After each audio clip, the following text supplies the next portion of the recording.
रामपुर मेले का ये देखो अद्भुत नज़ारा। हज़ारों लोग मोबाइल लेकर इसका वीडियो बना रहे हैं। डीजे सेटअप देखो बहुत बेहतर है, लाइटिंग कितनी ज़बरदस्त है। उधर से एक नया डीजे आ रहा है, देखिए उसकी लाइटिंग कितनी खतरनाक है। लोग डांस कर रहे हैं, बहुत तेज बज रहा है, बहुत खतरनाक। इसकी लाइटिंग कितनी ज़बरदस्त है, खतरनाक है। देखिए कितनी ज़बरदस्त लाइटिंग, रोड शो चल रहा है इसका।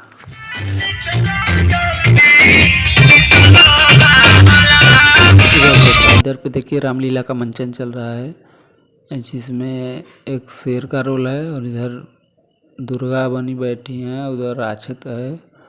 तो इसका रोल चल रहा है रोड पर। चलिए हम आपको रियल वॉइस में सुनाते हैं।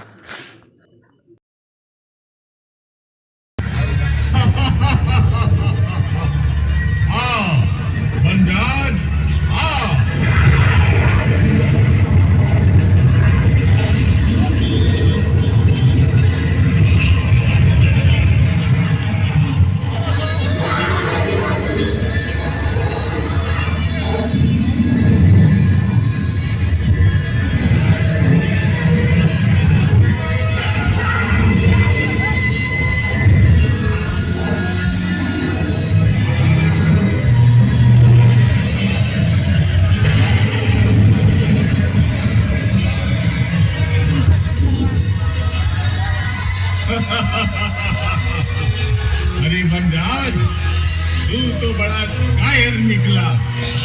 समर भूमि से पीठ दिखाकर भाग रहा है।